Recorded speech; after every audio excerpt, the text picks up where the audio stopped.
Hey, what's going on, everybody? Ryan from Sports Card Radio, episode 21 of the R-Rated Sports Card Podcast. 21, I was just actually got back from Vegas. I was there Thursday through Saturday of last week. Played quite a bit of blackjack. My friend won $300 or $400, which is a lot for him. And we were playing $10 hands at the, or $10 table at the Aria. And he came up about $300-$400, betting about $25-$50 a hand sometimes. Saw a guy cash out for $2,600 at a $10 table. I think he bought in maybe for like $300 or $400. At one point he doubled, or excuse me, he bet $333 on one hand because a song was playing that apparently was connected to an ex-girlfriend and the time of day that she was born.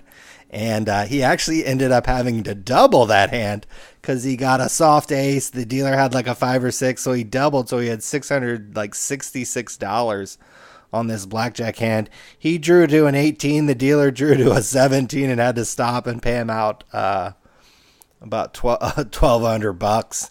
And at that point, he cashed out and he had over 25, about like $2,650 or something, because he had just been betting just absolutely crazy. Some hands he'd bet like $15 and then other hands he'd bet the $333 because a song came on that reminded him of an ex-girlfriend. So you see all kind of things in Vegas. Saw NBA star Allen Iverson playing blackjack at the MGM.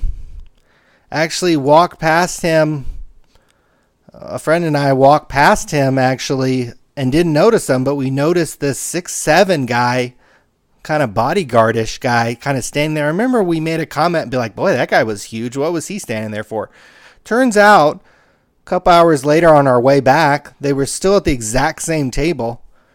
And it was actually kudos to my friend who doesn't watch NBA basketball, doesn't know anything about basketball or sports cards or really anything. He's like, hey, isn't that Allen Iverson?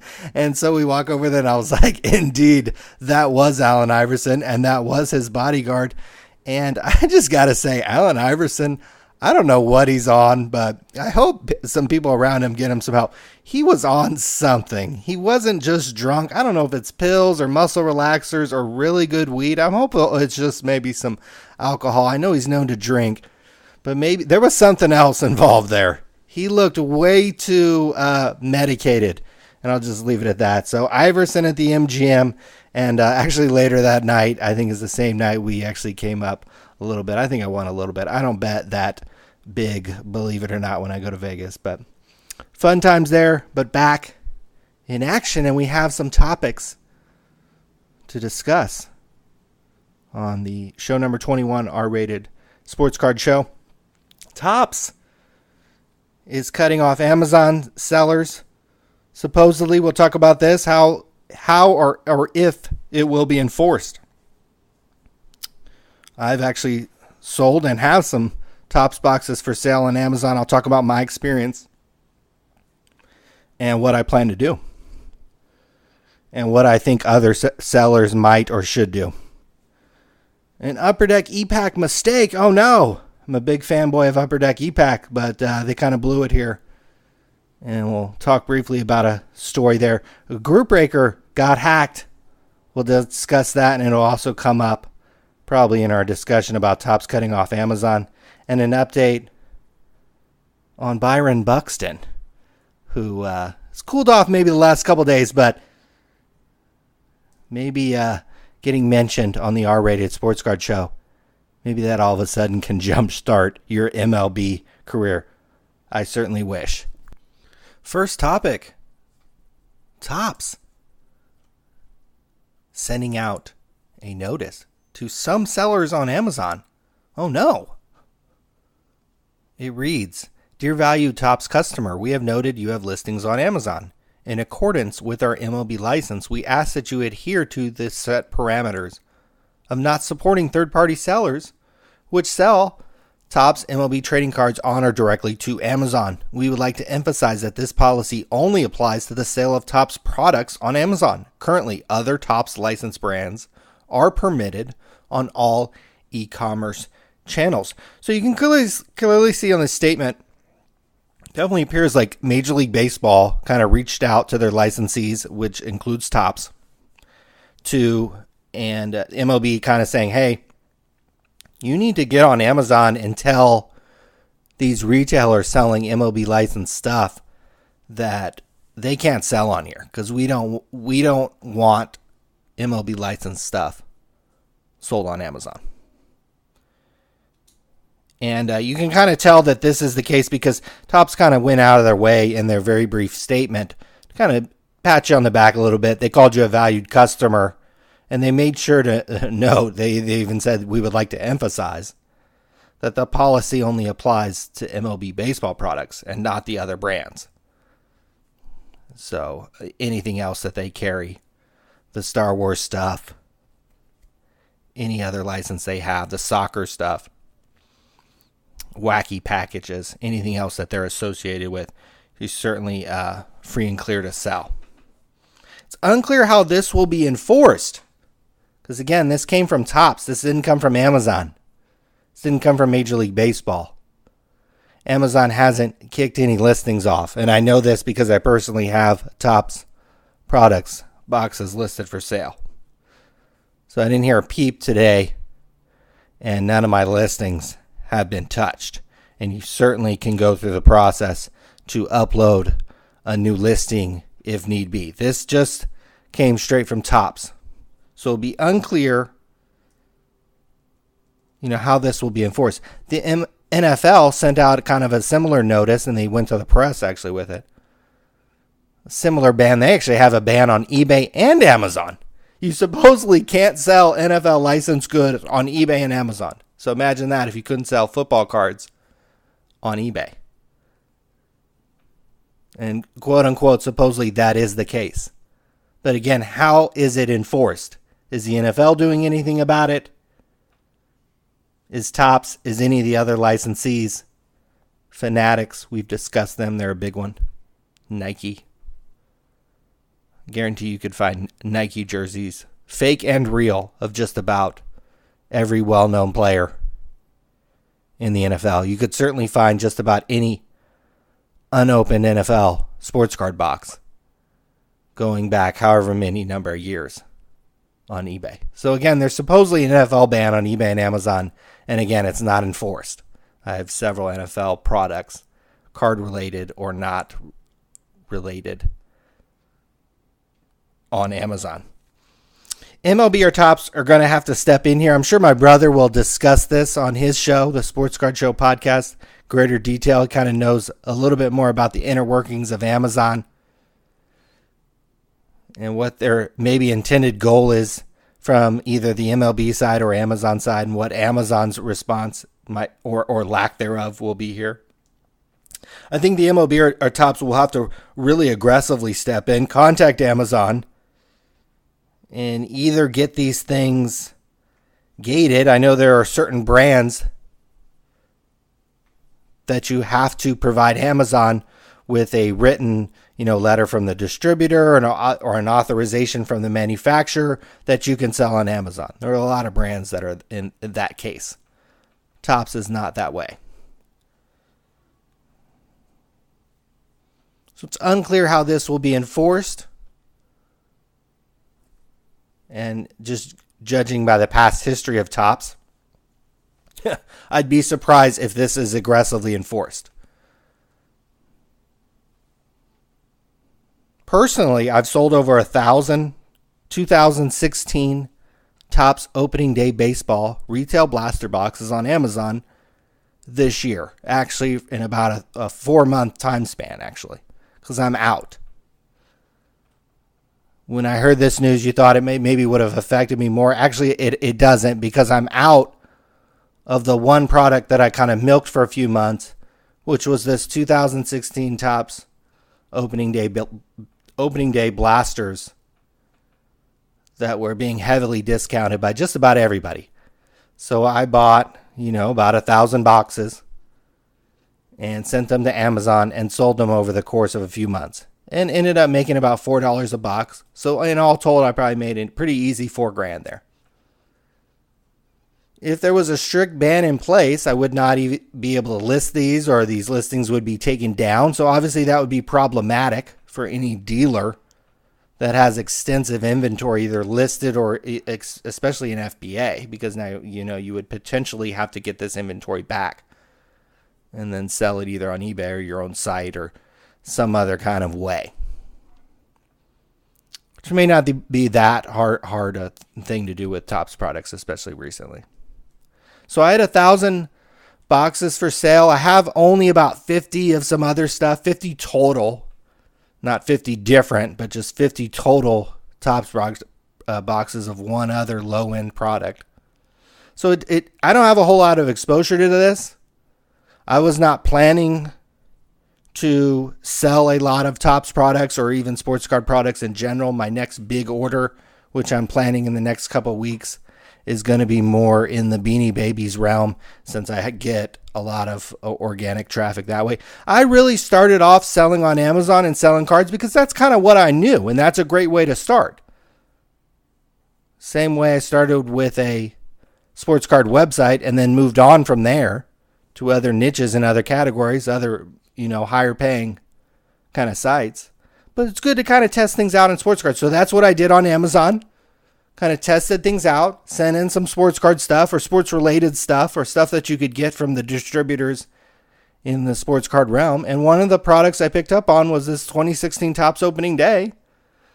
Ended up, selling this stuff. This stuff would sell every day like a hotcake. In theory, if I could get another 1,000 boxes at about $5 each, I would do it. I think the supply has kind of dried up a little bit. There's only so many blaster boxes going around. I sold 1,000 of them in 2 or 3 months. And it's a product that's over a year old. It's coming up on a 2-year-old product. It's actually nice. I actually opened up some of it. It's actually a good product. It's a good box. I would not be tripping off this statement from Topps because you can kind of see through it. You're a valued customer and they want to emphasize that you can sell this other stuff on Amazon. I'd be more worried if it was a blanket ban from Topps that you couldn't sell anything Topps related and they were going to enforce it, and they told you how they were going to enforce it, and they told you how Amazon was going to step in and when this was going to happen. This might be kind of a fly-by-night kind of thing by Topps just to appease their buddies at the MLB. See, hey, we reached out to all these guys. We told them to stop. And they hope at the end of the day the MLB really isn't tracking things or watching things, or they got bigger fish to fry in the licensee game and some of the stuff that's getting listed on Amazon. Certainly sports cards is not a huge category. It's why I don't, I sold 1,000 boxes in 2 or 3 months, but I'm not like continuously chasing it because the money just isn't there. The products aren't there. You can't just continuously go back and reload and keep buying 2016 opening day and just sell it the rest of your life. So you'll be able to kind of pick your spots, hit some winners, make a few grand here and there, and that's what maybe I'll use cards for. But I'm moving into some different products on Amazon that are more sustainable. I can sell over potentially, not really forever, but in theory. You can't sell 2016 Topps opening day forever. Product eventually runs out.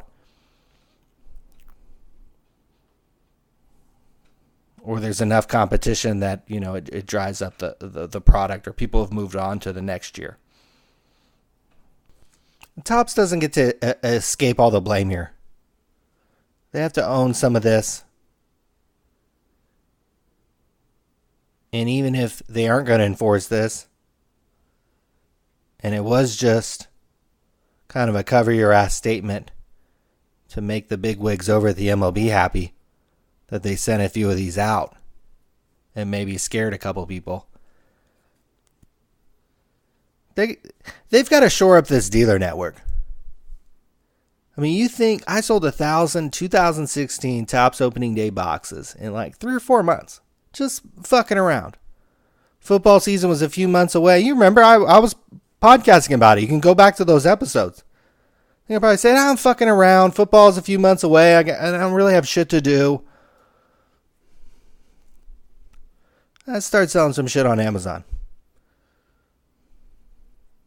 Boom, all of a sudden, these 2016 boxes were flying out the freaking door. Flying out the door. Who's buying this stuff? A lot of it was female names. Going all across the country. Presumably either for a husband, a gift, or a child in the family. Maybe a few women collectors out there, but we all kind of know those are few and far between. Bet you over half the boxes were ordered by women. If I had the time or somebody wanted to sleuth through some data, I'm sure it's all there sitting on Amazon. I had to double check even how many boxes I sold. I was astonished that it was 1,000. I'd sell 10, 15 a day. They just sell. I was happy making $4 each on them. I didn't care. Figured get while the iron's hot. It was right at the beginning of baseball season. These kind of went live on Amazon. You think these mothers who are buying these cards from me, you think they're going to Blowout Sports Cards and buying boxes? You think they even know what Blowout Sports Cards is?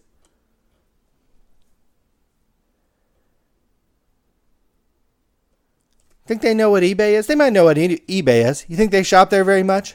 Or they'd rather shop on Amazon Prime and know that they could order this 2016 Topps blaster box and it'd come the next day because I had so much listed there and it was all spread across my inventory, spread across the country.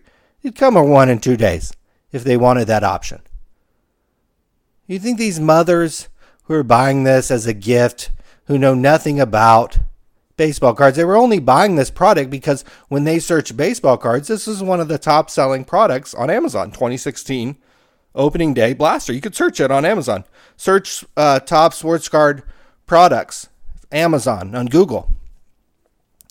I'm sure 26. I don't know because I've run out in the last month or so, but I'm sure it's still a top 25 product. Easy.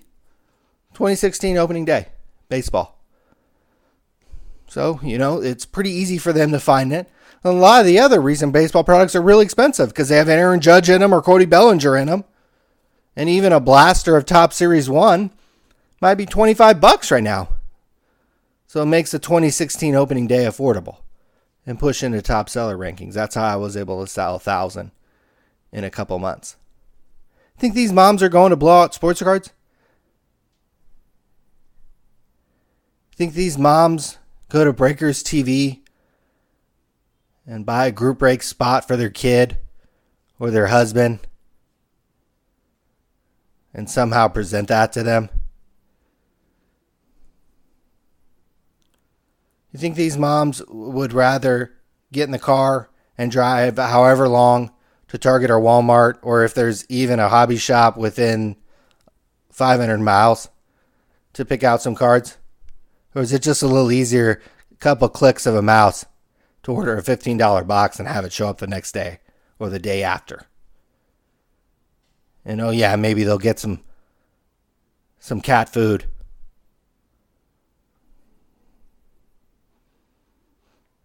Or something else along the way too, while they're browsing on Amazon. Topps needs to shore up this dealer network, because if they really are theoretically going to, quote, cut off people on Amazon, where are these moms who bought 1,000 boxes from me in 2 or 3 months? Where are they going to shop? I'm not going after them. I got bigger fish to fry. I got other stuff to do, stuff to invest my money in. I'm going to take the 4,000 I made on cards this year on that product and go do something else with it. Buy Shake Shack stock. Buy sports tickets and flip them the next day. Buy something in the Beanies Babies niche. Put it on Amazon and put pop-ups and links on all my sites and Facebook groups about Beanie Babies that, hey, you really need to go buy this.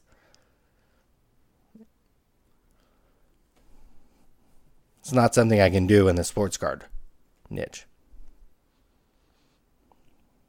So I'm not going after these moms, but they exist. And they're not going to blow out. They're not buying into breaker spots. They probably buy some stuff at Target or Walmart, but they'd rather sit at home and click on a mouse. Topps website has been hacked. Blowouts Cards website looked like it hasn't been redesigned since 1995. I mean, it looks like it's set up in original HTML or something. I mean, it looks like shit. No wonder they got hacked. You think a mom's going to shop there? Hell no. Unless she's like pointed directly, like the son is like, buy me this box from this website. And even then she's like, man, I can't believe I'm putting my credit card into this website. Looks like a 1995 website. Where are these moms going to shop? Are they just going to buy a Panini product? Going to buy some other kind of product? Sports-related product? Maybe they will. Who out there is going to service the everyday person? Hobby shops are drying up. Regular Joes aren't going to, buy boxes on eBay. Wait, 2 weeks or check the guy's feedback and make sure they're going to get it. Amazon Prime and having boxes, affordable boxes on there, it's a pretty good way to go. Like I said, I sold 1,000 in 2 months. 2016 Topps opening day. All 2016 Topps opening day. I bet I could have gave people 100 guesses about which product did I sell 1,000 boxes in 2 months. And they wouldn't have guessed 2016 Topps opening day. Would have took them 500 products to probably get to that. Too much of the hobby is focused on these crack addicts. And these people who fiend after the latest and greatest product from Topps and Panini, and they just chase and chase and chase. They chase these NFL products, and not one running back or receiver autograph is worth over $100. None of the top wide receiver, you could get any of the top running back or wide receivers autographs for under $100 in the NFL, the quote unquote most popular sport in America. Too much of the hobby is focused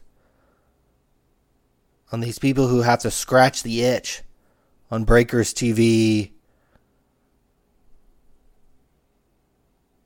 or just have to rip something open just to get right. Meanwhile, there are these moms out there who are shopping every day on Amazon looking for stuff for their child. And if that Topps product isn't on there, or that sports card product isn't on there, maybe they're buying their kid something else. A fidget spinner. Something stupid. Pokemon cards. Maybe they're not buying sports cards. So Topps needs to create some kind of outlet. And even if pushed by the MLB, I haven't heard Topps release a statement or make a comment about a dealer in years. I can't remember the last time we've heard that. I mean, you usually don't hear a peep out of Topps. So if you're going to take the time to send some emails out to Amazon sellers, you need to figure out how you're going to reach these mom and dads who want some of this affordable product. Not everything has to be the $150 Bowman Super Jumbo box that only the crack fiends know how to buy into and get into on these secret hacked websites. Or these stores that exist one every 1,500 miles across the country.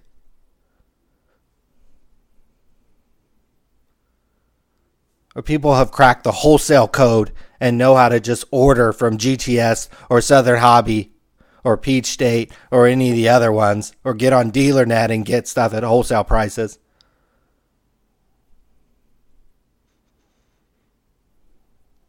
Fuck those people. Look at what those fucking people have done to the hobby. Nothing. Nothing.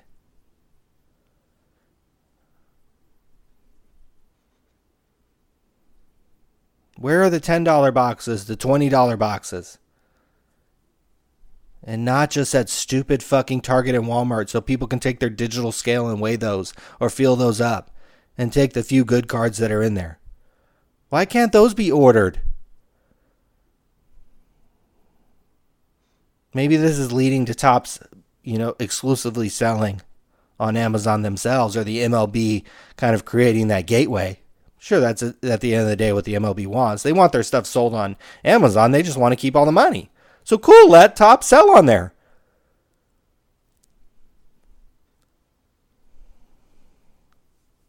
Topps shouldn't put a cap on these blaster boxes. Just keep making them. These moms will keep buying 2016 opening day probably for another year. At about a 20 a day clip on Amazon. Who would guess that? Not everybody's over here scratching their fucking wrist looking for their next hit on these $150 boxes. Where are the $10 boxes, the $20 boxes that are good? These opening day boxes are really good. And I think they have an SRP of $10. For some reason, I'm able to sell them for $15. They sell for over SRP on Amazon all day. Where are these boxes? And if you're going to cut off these fucking sellers, which I was one of them, or am one of them, could potentially still be one. I'm not going to be fucking scared. If I find a good deal on Topps boxes, I'm sending them in. Till Amazon tells me I can't sell them. Topps can eat a fucking dick. Major League Baseball can eat a fucking dick. The reason why they got Topps to carry their fucking water was because there's very few people, very few corporations or entities that have more money than these sports leagues. One of them is the government, and the other probably three are Amazon, Google, and Facebook, and some oil companies. Amazon can get as good and go as deep with lawyers that the MLB can. The MLB doesn't want to lose a lawsuit to Amazon that says Amazon is free and clear to sell any MLB shit they want. Oh boy. That would be a bad day for the MLB. That would be a bad day for the NFL. Bad day for the NBA. And a great day for Amazon. And a great day to own some Amazon stock.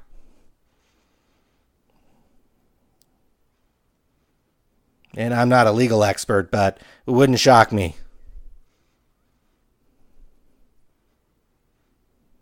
if all things being equal, you pretty much should be able to sell whatever the fuck you want, wherever the fuck you want, if it's a legal item.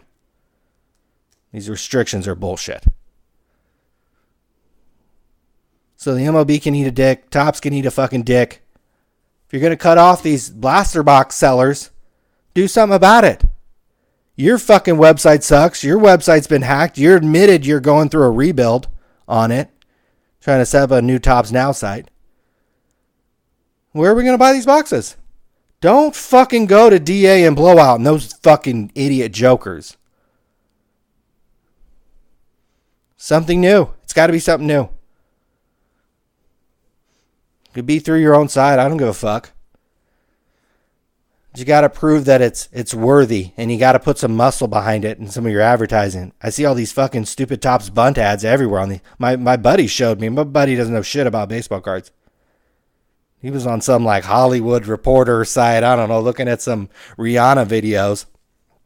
And he's like, "What's this Topps bunt shit?" And I'm like, "What the fuck? How'd that show up on your phone?" You guys advertise that shit everywhere.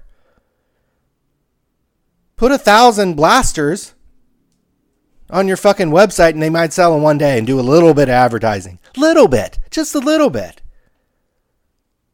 $5 or $10, $100.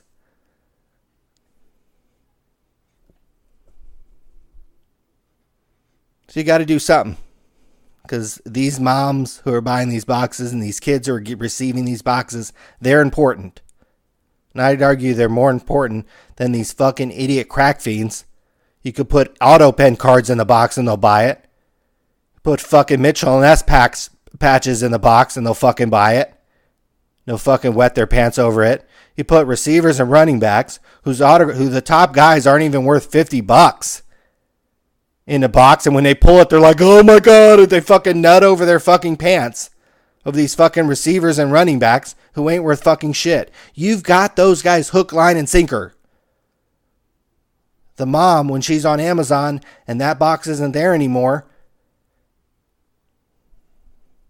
maybe she'll buy a fidget spinner for a kid. Maybe she'll buy Pokemon cards. Maybe she'll buy Magic cards. Maybe she'll buy a board game. Maybe she'll buy a video game. Maybe she'll buy something else.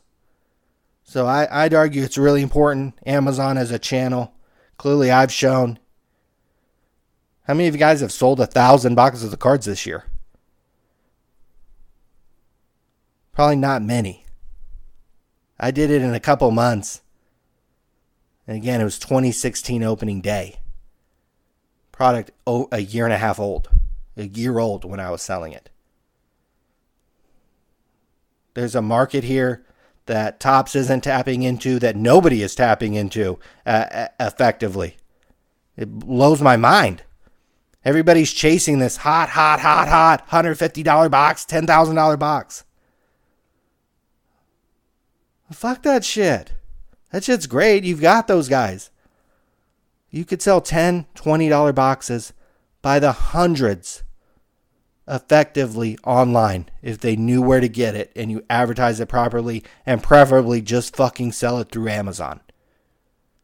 Topps should send it to them and let them distribute it. Jump on board. It would grow the hobby.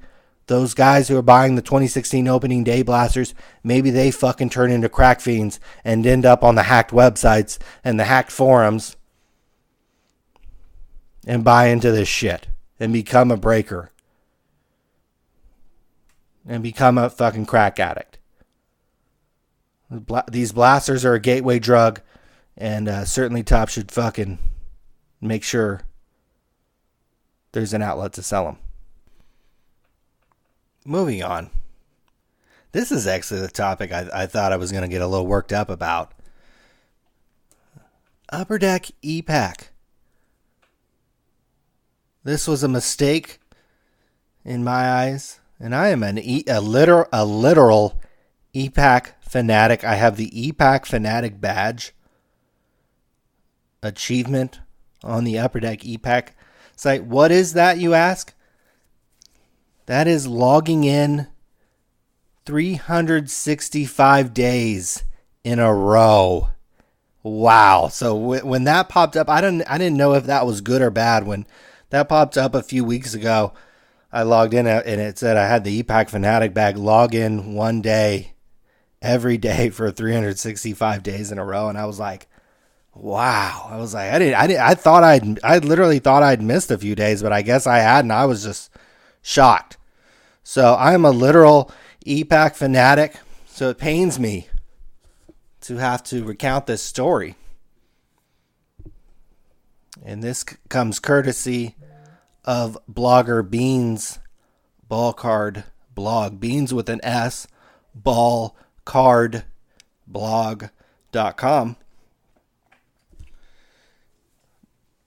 Article titled My Patrick Lane Auto Not Signed by Lane. So here's the story. Does a real good job breaking it down. So Beans Ball Card blog decides to take a couple shots of the newest product on ePack that's come out, OPG Platinum. I think it's like five a pack or something. So he takes a couple shots and he pulls an autograph card. Not bad at all, actually. And by the looks of it, it's this guy. I even looked up to try to how to pronounce his name, but it turns out he's actually American, so it really throws me off. Jacob with a K, last name Chitron, but I'm sure I just butchered that. So he pulls a Jacob Chitron autograph card.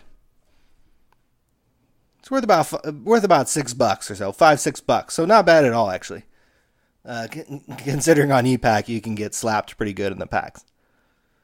So he probably went through the rest of his packs, and if you've never been on ePack before, you kind of you can watch all the kind of cards being opened, But then you can kind of take it to your My Collection screen. In addition to being shown the picture, there's actually now a description under the card saying the player's name, what set it's from, and then what exactly it is. Sometimes, you pull a parallel or something, and you kind of want to know what exactly it is that you pulled. And sure enough, when Bean's Ball Card Blog went to this section on ePack to check out what he had just pulled out of these packs, under the Jacob Chitron autograph, it actually says Patrick Lane, 2016-17 O-Pee-Chee Platinum Retro Rainbow Black Autograph Parallel. Number R99. So what does he really have? Does he have the Jacob or do he has the Patrick Lane? And just to put it in a little bit of perspective here, the Jacob Chitron is worth, you can buy one right now for $5.75 on Check Out My Cards. The Patrick Lane you can buy for $130. So if you don't know who Patrick Lane is, he's one of the hottest guys besides Austin Matthews that you can get in these hockey products. So he pulls this, and I think I'm an ePack fanatic. I've logged in 365 days a year, so I don't do that for my health, so I do that for my enjoyment. I would be confused too. And I'll explain why, why I personally would be even more confused than other people by the way I use the site. But he doesn't know what he has. So he goes to the forum on ePack. He says, "Hey, what's going on? Do I have a Lane or do I have a Chitron? And they're like, "Oh, you didn't see the news section of ePack." Well, I'm an ePack fanatic. I can't, probably been to the news section of the ePack site maybe 2 or 3 times. Not a section that I frequent often. But apparently, Upper Deck had already posted that there was a mistake on these Chitron cards. They were mislabeled as Patrick Lane. And in reality, if you did pull the Chitron, that's what you were getting. You weren't getting a $130 Patrick Lane. So Bean's Ball Card Blog, the guy who pulled one of these, he's a little bummed out. And he thought maybe that he was owed maybe a little something extra for just that kind of just that moment, that tease, where you think you pull up. Trust me, if I pulled a Patrick Lane autograph on ePack, that would be an exciting day. That would probably be the best part of my day. If there was something better that happened than pulling a Patrick Lane autograph, that's a really good day. Just in general, like literally, if I woke up tomorrow and the best thing that happened to me was I pulled a Patrick Lane autograph on ePack, I'd be pretty stoked about that, especially if it was like out of one $5 pack. You kind of have that tease, that moment where you think you have a Lane, but you don't, or you're just confused. And so he thought, he was owed a little bit more from Upper Deck. And so he tweeted about him. He tweeted him. And he said, the image, and Upper Deck, all they said back was the image shown is a scan of the actual card that you pulled. And so around this time, when the blog post went up, and all this was in the blog post, I kind of got turned on to the blog post, and I was like, first thing I thought, I was like, you know what? Why didn't Upper Deck? There were probably literally only this Chitron that's worth $6. There's probably only 100 or 200 of these anyways. Maybe 500. How many of them got pulled before they caught it? 10 or 20 at best? There wasn't that many people affected by this. I simply said, what they should have done was just refund the $5 pack price. So in essence, you just got a free autograph. You got a free pack in which you got an autograph. We're sorry that it wasn't Patrick Lane. We messed up there. I really thought that's what Upper Deck should have done. And it would have literally have cost them probably less than a few $100s and should have been something easily in the back end of their website that they should have easily been able to see who pulled these cards in question. Funny thing was, and this is the thing that might get me going a little bit, is there were fanboys who chimed in really on behalf of Upper Deck, and I'm not really sure why. They had a litany of excuses as to why they didn't really owe anything. That the fact that they had already put something in the news section on the ePack site, that was good enough. I don't know if these same people that'll sit there and literally defend a card company like Upper Deck, whose owner took hundreds of millions of dollars in dividends from this company, owns a private jet company, would drive his Bentley up on the sidewalks of the original Upper Deck building there in Carlsbad. He would just like fucking blow past the employees and like drive his Bentley up on the sidewalk and shit. Like, didn't give a fuck. This guy didn't give a fuck about collectors and shit. He knew fucking a lot of you guys out there are just crack addicts. He was just looking for a way to fucking extract that money from you. There are people out there willing to make excuses for Upper Deck. Would you do the same thing for Southwest Airlines? If somebody was sitting there on Twitter or Facebook, complaining about a flight delay. I just got a 3-hour delay. Sucks to be sitting in the airport. Man, I need to get home. Got to work tomorrow. Would you reply back, oh, well, Southwest, they told you, they texted you beforehand, they gave you a free soda. Do you guys do that too? Do you stick up for other corporations? Oh, I had a real bad meal at McDonald's yesterday, man. Well, you came in kind of late. They did the best they could. Do you guys do that on social media? Do you stick up for other companies, not just card companies? Another fanboy excuse was, well, you saw that you got the chai run when you opened the pack. Because it doesn't give you the text that it was, might have been a Patrick Lane until later, until you go to a different section of the website. When you're opening the cards on ePack, you only see the pictures, you don't see the description until later. So the fanboys were like, well, you saw it was a chai run. You knew you didn't pull a Lane out of the pack. Well, here's the fallacy in that. Not everyone, including myself, actually sits there and watches each pack get opened. If I buy a box, I'm not going to sit there every pack. They give you a button at the bottom of after you buy something, after you open one pack, you can literally just open everything and it just goes right to your collection. So you never see it being opened. You get taken right to the screen with the description. And so there you could get confused there. What if you got it in a trade? What if that was received in a trade? I wouldn't know if Chai Run or Lane walked past me on the street who was who.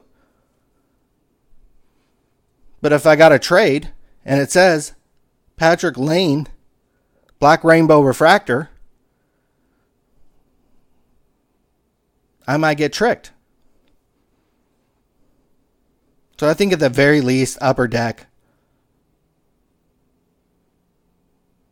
owed these people who got these packs $5. And that's all I'm saying. They didn't owe him a $130 Lane autograph. They didn't owe him, anything more than that. Maybe they just owed him a free pack, but I think it would be easier just to refund him the $5. What shocks me is there's people out there who defend these card companies. Company that counterfeited Yu-Gi-Oh cards. They laid over 100 employees in 2010. As I said, the owner took hundreds of millions of dollars in dividends, drove his Bentley up on sidewalks, famously mistreated employees, longtime employees.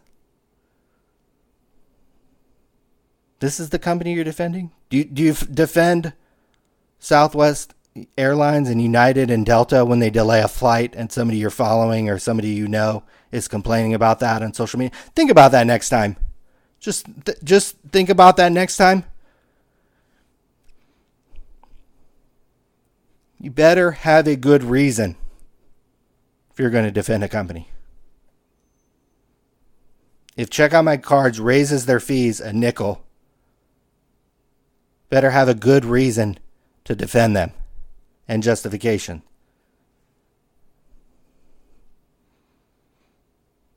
If Upper Deck makes a mistake, you got to have justification if you jump in there. And it wasn't just one person. I was just astonished. That's the whole reason why I brought this story up. Is because of these fucking idiot fanboys who defend these card companies. And I'm trying to think of another example where I've seen that. Where collectors will take the side of the card company. And this routinely happens in this industry. The Dak Prescott auto pen scandal. A lot of people took the side of Panini. Oh, you can't blame Panini. It's not their fault. Oh. Could say the same thing with this Amazon thing. Oh, it's not Topps' fault. It's the MLB's fault. It's never the card company's fault. In what other industry is it like this? There are people literally tripping over themselves to fucking defend these clowns. These guys don't give a fuck about you. They could have refunded this guy $5 and they didn't. So they know they have fucking idiot fanboys out there who'll defend them. Put one stupid fucking statement out. Oh, well, they told you. They told you you weren't getting a lane. So buck up. Be curious to see if you guys do that in your daily life, what other companies you're willing to stick up for that you have no association with. You're not employed by. You're just literally fanboying. It's fucking disgusting. And if you do defend these companies, you better have a real good reason and provide that justification. Because none of these people, I specifically asked some people, why are you sticking up for them? How come? No real answer. Other than they were trying to be Twitter lawyers or Facebook lawyers or whatever it was. Moving right along. Since Topps is, has gone out of their way to at least threaten to cut off Amazon sellers, feel it necessary to, call out any of these sellers who are allowed to sell Topps products. And anytime they make any mistakes, you can guarantee you for quite some time, I'll be calling out anybody who makes any kind of slip up who can order Topps product and don't ever get threatened to get cut off. The quote unquote godfather of group breaking, Firehand Cards, their website was hacked. They sent out an email to customers, important information regarding site maintenance. It has come to our attention that several customers' accounts have been tampered with, like that. What is that? That Dr. Dre songs. Your pussy's been tampered with. So some Firehand customer accounts have been tampered with the past week. Fortunately, we have confirmed that payment card data and bank account information are not stored in the system that the investigation has found to be affected. I don't think that's the right way to use affected there, but maybe it is. We have implemented new security measures to ensure nothing like this will ever happen again. During the restoration of the site, many files, i.e. breaks and pages, were corrupted, which resulted in errors throughout the site. Because of this, we have decided to advance the launch of our new website to restore services to normal and ensure we are protecting our users. You can expect the new and improved site to be up and running next week. Please feel free to email me. So pretty vague and pretty all over the place. Some customer accounts were tampered with. Some of the site files were corrupted. And, they're coming out with a new website and all this kind of stuff. So these are the guys that are allowed to fucking sell Topps products. And, but anybody selling on Amazon can't. So it's just fucking lunacy. Again, it just blows my mind that this hobby cares so much about these $150 fucking crackhead boxes. when they could be selling thousands potentially per day of these $10, $20 boxes and exposing so many more people to the hobby. Not just these crackheads who know how to get to these underground hacked websites.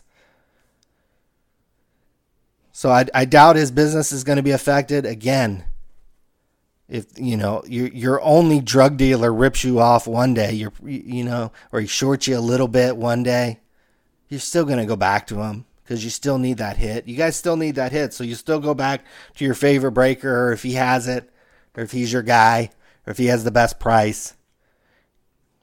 You're not going to walk away from him, and I doubt his business will be too affected. This is something you guys should be, aware of, and monthly, if not weekly, if not daily, thinking about the security of your website. And this is something, one of the reasons why you should be listening to these free podcasts, because I guarantee this is something my brother has mentioned, how you fucking group breakers were going to get hacked. And now here it's happened, and now here I wrote an article about it and am talking about it now. So, and this will happen to every dealer associated with Topps cards, since Topps went out of their way. And you never hear a peep out of Topps hardly, except to promote themselves or on their social channels. Barely ever hear a peep out of Topps, especially when it comes to communicating with dealers. So if they took the time today to send a 1-paragraph message to these Amazon sellers, but they're not going to talk about their online retailer got fucking hacked, the group breakers who are getting fucking hacked, the group breakers who are swapping out cards and getting caught on camera, the group breakers who were conducting online raffles, clearly illegal, when kind of group breaking first kind of started and blew up. Where's the 1 paragraph about that? Kind of denouncing that. You don't give a fuck, because it's all kind of in the drug dealer chain. They're just kind of a middleman. They get you to that crack fiend. The fire hand guy gets you to that guy on the street. Topps really doesn't want to mess with that guy. You ever see Topps in a break room? You ever see Topps really kind of buddy up to these group breakers outside of letting them come on stage in a national or something? Or I think they try to fly a few guys out and do quote breaks from Topps and stuff. That didn't last long. Topps doesn't want to get too close to you guys. They know you guys are too close to these crack fiends. They don't want to be that close to you guys. So they'll kind of let you do your thing, your underground thing, your hacked websites, your whack streaming channels. But I'll certainly be calling these people out at every opportunity. If these are the channels we're ignoring, we're going to pay attention to the Amazon channel, a vital channel, an important channel, kind of a gateway channel to getting to these crack fiends. You're going to kind of try to shut that down. Well, every mistake that somebody who's authorized to sell Topps products makes, I'll definitely be blowing them up. Update quickly on Byron Buxton, who I mentioned on this show was already heating up. I think he raised his batting average 20 points in August. I think it's gone up another 10 or 15 points, even though he's 0 for 8 in his last couple games. A few days after the podcast where I mentioned him, he had a 3-homer game. And I think that's when, things really started to kick in for him. That people were like, wow, maybe he's really turned a corner. So he's had a 3-homer game and some other, really good games. I think he's hitting kind of a respectable, 260 or so for the whole season. So his overall season numbers don't look too bad.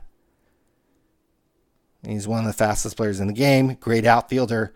I have picked up a few more cards of him, but I've noticed that nothing's really moved in that sense. And I'd be shocked if it does. I think he'd have to, like I mentioned on one of the podcasts, have to hit 50 home runs for people to buy back in.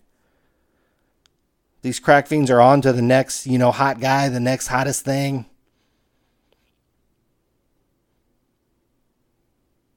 And that's about it. I'll leave you with that.